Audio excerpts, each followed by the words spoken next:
Oi, gente, tudo bem com vocês? Sou Magno Andrade, professor de língua portuguesa, e hoje nós estamos dando início ao nosso PET 3, tudo bem? Segundo ano, fica atento então, pegue seu caderno, sua caneta e vem comigo que hoje nós vamos ter uma aula genial de um assunto extraordinário. Hoje nós vamos falar sobre literatura negra brasileira. Mas antes de entrar neste assunto, eu gostaria de fazer uma questão com vocês. Quantos livros escritos por pessoas negras você já leu? Reflete aí um pouquinho. Pensa comigo.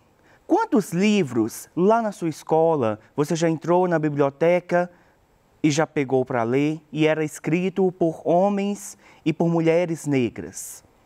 Quantos livros o seu professor, a sua professora de língua portuguesa ou de qualquer outro conteúdo já pediu para que vocês lessem e que era um livro escrito por homens, por mulheres negras?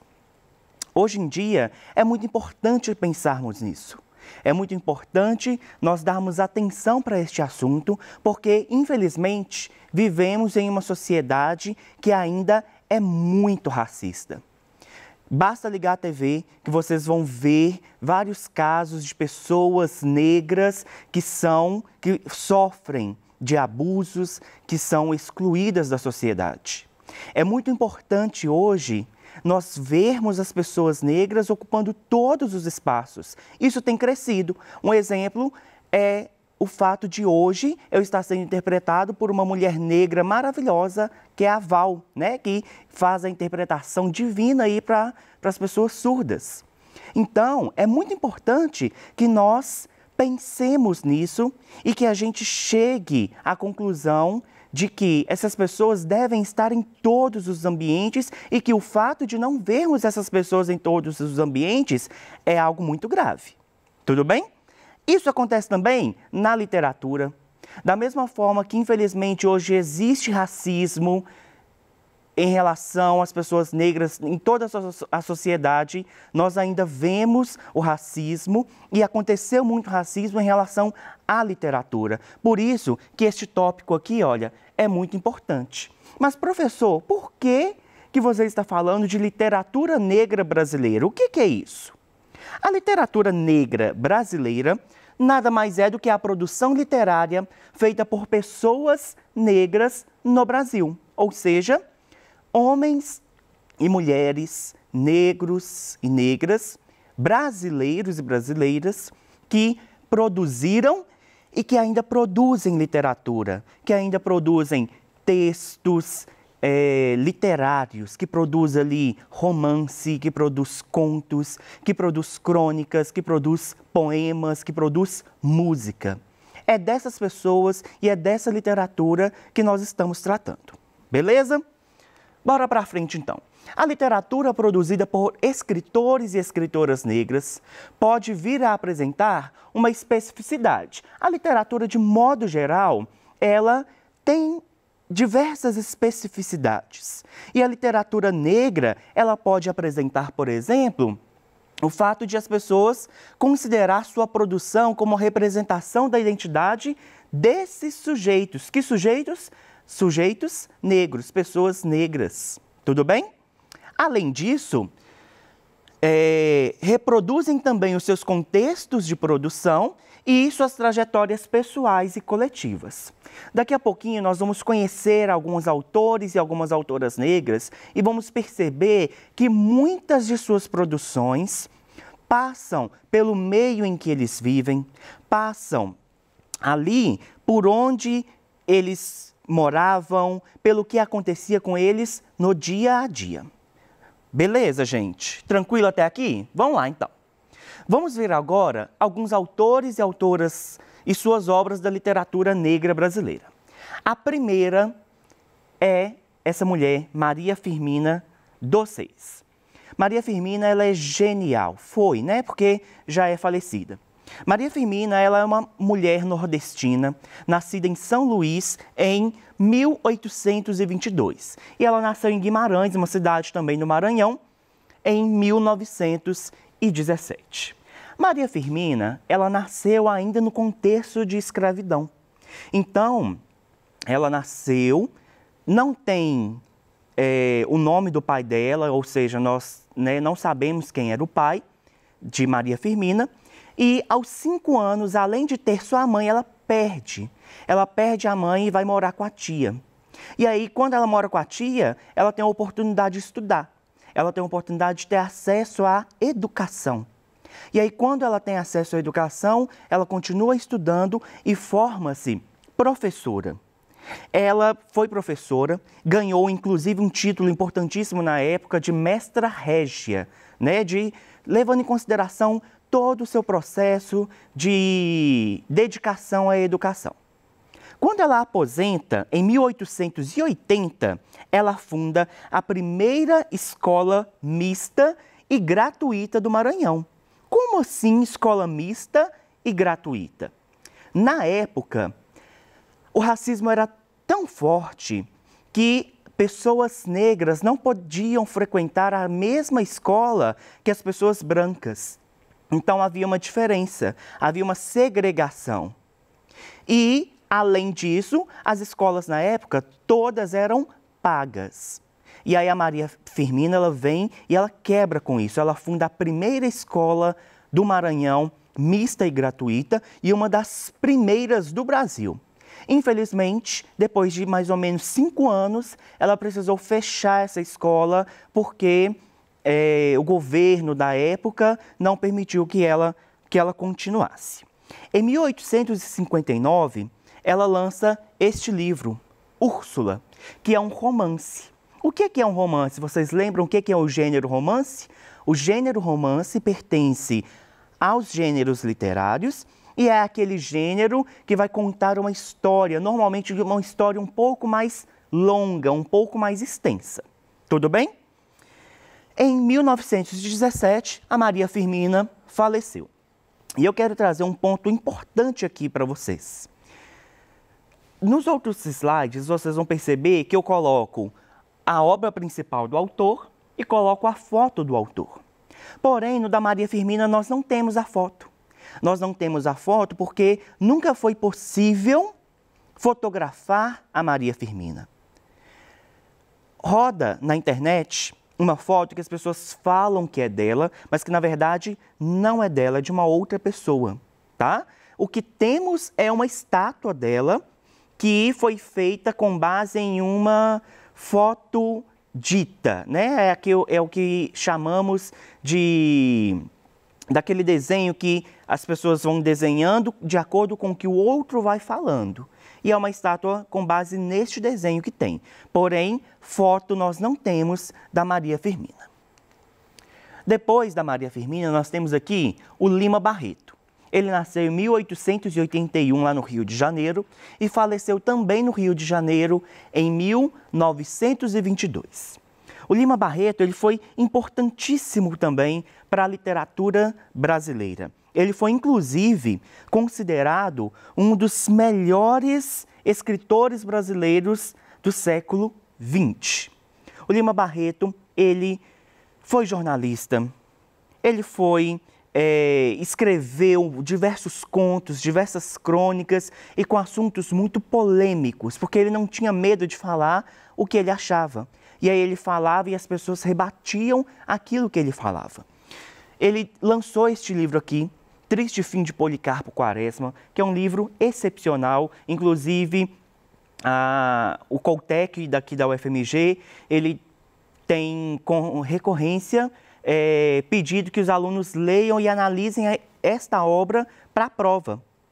E este livro, Triste Fim de Policarpo Quaresma, ele vai tratar da história de um homem que era muito nacionalista, ou seja, ele tinha um amor gigantesco pela nação. Só que diversas coisas acontecem ao ponto de as pessoas considerar o Policarpo como um homem louco, de tanto que ele amava o Brasil. Tudo bem? Vamos continuar. Depois do Lima Barreto, nós temos aqui Cruz e Souza. O Cruz e Souza nasceu em Florianópolis, que na época nem chamava Florianópolis. lá em Santa Catarina, em 1861. E morreu numa cidadezinha daqui de Minas, chamada Antônio Carlos, em 1898. Cruz e Souza, que o nome dele de registro era João da Cruz e Souza, com 8 anos de idade, ele proclamou poemas de sua própria autoria. Ele proclamou poemas em homenagem ao coronel Xavier de Souza, porque esse coronel havia voltado da guerra e ele tinha um grande apreço por este coronel, porque foi justamente ele que assinou a carta de abolição dos pais de Cruz e Souza. Então, ele com 8 anos faz estes poemas, proclama estes poemas em homenagem ao coronel, e aí as pessoas começam a perceber que ele tinha alguma coisa ali de diferente. Cruz e Souza, então, lança mais tarde este livro aqui, que chama Broquéis, que é uma coletânea, né, de poemas. Na verdade, a gente não pode falar que foi ele que lançou, né, porque esses livros são compilados que editores fazem muitas vezes após a morte desses autores. Tudo bem, gente? Vamos continuar. Logo após, nós temos Machado de Assis. Machado de Assis nasceu no Rio de Janeiro em 1839 e morreu também no Rio em 1908.